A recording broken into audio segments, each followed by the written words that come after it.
Hello বন্ধুরা, good afternoon সবাইকে। ঝুমা স্পেশালে সবাইকে স্বাগত। সবাই কেমন আছো? আশা করি ভালো আছো। আমিও খুবই ভালো আছি। তো আমরা যাচ্ছি হচ্ছে আজকে ঘুরতে। আর দেখতে পাচ্ছ তোমরা, আমরা গান্ধীঘাট পার করে আসলাম, যেখানে আমি মাঝে মাঝে ঘুরতে আসি। এটা বল্লালপুর ঘাট বলে। আর এইখানে হচ্ছে নৌকা পার করে যেতে হবে।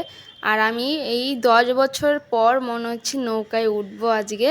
আর আমার তো ভীষণই ভয় করছিল। দেখো, এখানে 4টা নৌকা জয়েন করা আছে, যাতে একসাথে অনেক লোক যেতে পারে। এই যে দেখো, সবাই উঠে পার হচ্ছে। এখন তো তাও কোনো সমস্যা নেই, যখন জলটা বেড়ে যায় তখন তো খুবই সমস্যা হয় এখানে চলাফেরা করতে। তো এই যে দেখো, আমরা পার করে চলে যাচ্ছি এখন। ও, আমরা কোথায় যাচ্ছি সেটা যে তোমাদেরকে এখনো বলা হয়নি। তো আমরা হচ্ছে ঝাড়খণ্ডে যাচ্ছি। আর এইখান থেকে আমরা পেট্রোল পাম্পে তেল ভরে নিল আমার বর। আর আমাদের ওয়েস্ট বেঙ্গলের থেকে এখানে দামটা খুবই কম। আর তোমরা দেখতে পাচ্ছ কিনা জানি না, ওই দেখো দূরে হচ্ছে পাহাড় দেখা যাচ্ছে। আমিও এর আগে পাহাড় দেখেছি শিউলিগুড়িতে, মানে সামনে থেকে দেখিনি কোনোদিনও। দূরে যখন বাসে গিয়েছিলাম তখন দেখেছি। আর আজকে হচ্ছে একদম সামনাসামনি থেকে দেখব। এটা হচ্ছে শহর, মানে ঝাড়খণ্ডের একটা ছোট্ট শহর। এই যে দেখো, আর এইখানকার বাড়িগুলো একটু অন্যরকম টাইপের, মানে টালির একদম। আর এই যে দেখো, ট্রেন যাচ্ছে, মানে সব জায়গায় আমাদের সমস্যা হয়েছে। নৌকা যখন পার হচ্ছিলাম তখনও দেখি নৌকা মাঝপথে চলে গেছে। আর এই যে দেখো, এখনও ট্রেনটা যাচ্ছে। আর ট্রেনটা কিন্তু চলে গেছে প্রায় আধ ঘন্টা হয়ে গেল, কিন্তু এখনও তুলছে না। এখানে কত লোক দাঁড়িয়ে আছে। আর একটা ট্রেন আসবে, তো এখন আর ট্রেনটা আসেনি, তাও তুলছিল না। তারপর অনেকক্ষণ পরে তুলে দিল। তো এই আমরা এখন যাচ্ছি। এইটা সাইডে দেখো সবজির বাজার, খুব একটা দূরে নয়, আমরা চলে এসেছি। আর আমার বড় হচ্ছে ভুলে গিয়েছিল যে কোথায় যেতে হবে, জায়গাটা ও আর চিনতে পারছিল না। তারপরে এখানে একটা লোককে জিজ্ঞাসা করলাম, তো বলল সামনেই আছে। তো চলো সামনে যাওয়া যাক। আর এখানে প্রচুর ভিড় ছিল, যেহেতু শহর এটা, তো ভিড় তো অবশ্যই থাকবে। সাইডের লোকজন প্রচুর ছিল। আমরা প্রায় চলে এসেছি। সামনে হচ্ছে মন্দিরটা, মানে আমরা বজরংবলীর মন্দিরে এসেছি। এখানে অনেক ঠাকুর আছে, রাম লক্ষ্মণ সীতা সব ঠাকুরই আছে। চলো তোমাদেরকে আমি দেখাচ্ছি।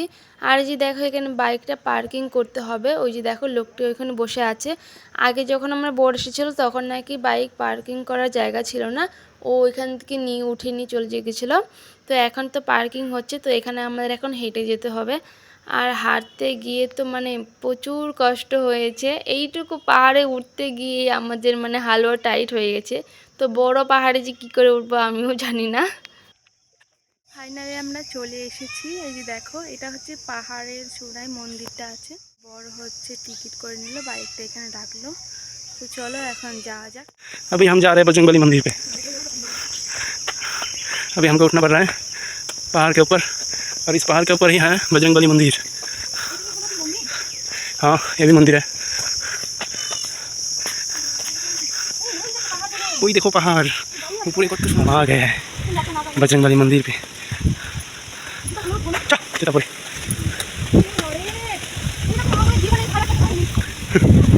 इधर है पत्थर का पहाड़।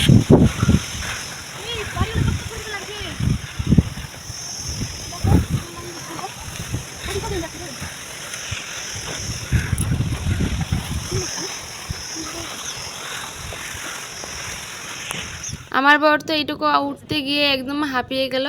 আর ওই দেখো, ওইটা কিন্তু ট্রেন লাইনের রাস্তা। এই যে পুরোটাই হচ্ছে ট্রেন লাইন, এইখান থেকে সমস্ত কিছু পাথর নিয়ে যায়। যেই কালো পাথরগুলি দিয়ে যে আমরা ছাদ ঢালাই করি, ওই পাথরগুলো হচ্ছে এখান থেকেই যায়। আর বাড়িগুলো দেখো কত ছোট ছোট দেখতে পাচ্ছি। আর পাহাড়গুলো দেখো, পাহাড়গুলো খুব একটা বড় না, শিলিগুড়ি থেকে পাহাড়গুলো ছোট ছোট। এখানে টোটালি পাহাড় এখানে। আর এই যে দেখো, এখন তো আমরা যাচ্ছি মন্দিরে। ওইখান থেকে চলে আসলাম, এখন মন্দিরে যাচ্ছি। আর এখান থেকে একটু জল ভরে নিলাম, মানে জলটা আমাদের শেষ হয়ে গেছিলো। আর এখান থেকে কিছু কেনাকাটা করে নিব। তো চলো এখন মন্দিরে যাওয়া যাক। এই দেখো, সামনেই হচ্ছে শিব ঠাকুর এখানে দাঁড়িয়ে আছে। আর এই যে মেয়েটি দেখো, একদম পরিষ্কার পরিচ্ছন্ন রাখছে মন্দিরটাকে। এখানে অনেক মন্দির আছে। আর সত্যি কথা বলতে এখানে এত হাওয়া দিচ্ছিল, আমার তো খুবই ভালো লাগছিল। মানে এইরকম হাওয়া আমি কোনোদিনও মনে ফারাক্কাতে পাইনি। প্রচুর গরম, ফারাক্কাতে থাকাই যায় না। আর এখানে এত হাওয়া দিচ্ছিল, আমার তো খুবই ভালো লাগছিল, মনে হচ্ছিল না এখান থেকে যেতে। এখানে রাম লক্ষ্মণ সীতা আছে, আর সীতাকে যে হরণ করে নিয়ে গেছিলো রাবণ, সমস্ত কিছু এখানে তুলে ধরা হয়েছে। তো দেখো এখানে হচ্ছে সতীকে নিয়ে যাচ্ছে মহাদেব। আর ওই যে দেখো ওইদিকে হচ্ছে আমার বর জুতোটা পরছে। এখন আমরা যাব হচ্ছে খেতে। এখানে হোটেল নেই, দুটোই হোটেল আছে। আর এটাকে কি বলে নাকি চাট বলে, তো আমার তো একদমই ভালো লাগেনি। এটা হচ্ছে ঘুগনি দিয়ে সিঙ্গারাটা দিয়ে মানে চানাচুর অনেক কিছু মশলা টশলা দিয়ে বানিয়ে দিয়েছে। তো আমার এটা খুবই খারাপ লেগেছে, অতটা ভালো লাগেনি। যেহেতু খিদে পেয়েছে দুপুরবেলা, তার জন্য এটা খেয়ে নিলাম, কিছু করার নেই, এটাই তো খেতে হবে। এই প্লেটটা নিয়েছিল 30 টাকা করে, তো দুজনে মিলে একদম 60 টাকা নিয়ে নিল। তো আমার কাছে মনে হচ্ছিলো এটা 20 টাকা হলে ঠিক ছিল, মানে 30 টাকা একটু বেশি বেশি হয়ে গেছিলো। আসলে হোটেল নেই তো তার জন্য ওরা নিয়ে নিচ্ছি বেশি বেশি। আর একটা 7 আপ নিয়েছিলাম, 7 আপটা নিয়েছিল 20 টাকা, কিন্তু ফ্রিজে রেখেছিল থেকে 10 টাকা বেশি নিয়ে নিল। দেখো 30 টাকা নিয়ে নিচ্ছে।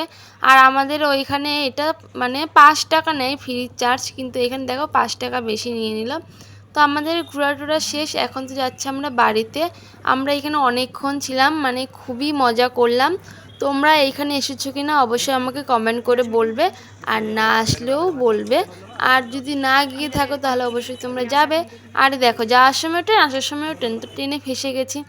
আর এই যে দেখো রাত্রেবেলা করে বড় হচ্ছে চিকেন খাবে, তার জন্য চিকেন আর মুরগির ঝাল নিয়ে আসি। আমাদের রান্না করে খাওয়া দাওয়া করতে করতে প্রায় 10টা বেজে গেছে। যেহেতু আজকে সানডে, তো আমার বরের নাকি চিকেন খেতেই হবে সানডের দিন, নাহলে মনে হবে না যে আজকে সানডে। তার জন্য চিকেন নিয়ে আসা হয়েছে। আর এখন মানে রাত 10টা বাজে প্রায়, তো এখন খাওয়া দাওয়া করছি। আসলে খুবই খিদে পেয়েছে, সেই সকালবেলা যে ভাত খেয়ে গিয়েছিলাম আর সেই 4টা খেয়েছি, আর কিচ্ছু খাওয়া হয়নি, সারাদিন না খেয়েছিলাম। তো এখন খাচ্ছি ভাত। ঝাড়খণ্ড থেকে আমরা কী কী নিয়ে এসেছি চলো তোমাদেরকে দেখাচ্ছি। এই বলটা নিয়েছি, এটা আমার বোন নিয়েছে। আর চুড়িগুলো নিয়েছিল 40 টাকা করে।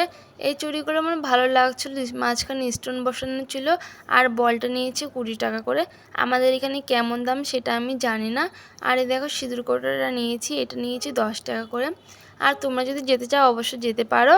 আর যারা পাহাড় কোনো দিন দেখোনি, শিলিগুড়িতে হয়তো যেতে পারছো না, দার্জিলিং ঘুরতে যেতে পারছো না, তারা কিন্তু এইখানে গিয়ে অবশ্যই পাহাড়টা দেখে আসবে। পাহাড়টা খুব উঁচু না, একদম নিচু, একদম হাঁটতে পারবে। আর মন্দিরটা খুবই সুন্দর, আমার ভীষণই ভালো লেগেছে, একদম শান্ত পরিবেশ আর ভীষণই হাওয়া ওইখানে। তো দেখো সিঁদুরের কালারটা আমার কাছে খুবই ভালো লেগেছিল। এই কালারটার মধ্যে যদি আমি লাল কালারের সিঁদুর মিশাই তাহলে খুবই ভালো লাগবে কালারটা। আমি তো সিঁদুরটা একটু পরে দেখে নিলাম কেমন লাগছে, ক্যামেরা হয়তো তোমরা বুঝতে পারছো না, কিন্তু সিঁদুরটা খুবই ভালো ছিল। ওকে, ভিডিওটা আমি এখানে শেষ করছি। তোমাদের কেমন লাগলো অবশ্যই বলবে, ভালো লাগলে লাইক করবে। আর অবশ্যই তোমরা ঝাড়খণ্ড থেকে ঘুরে আসবে।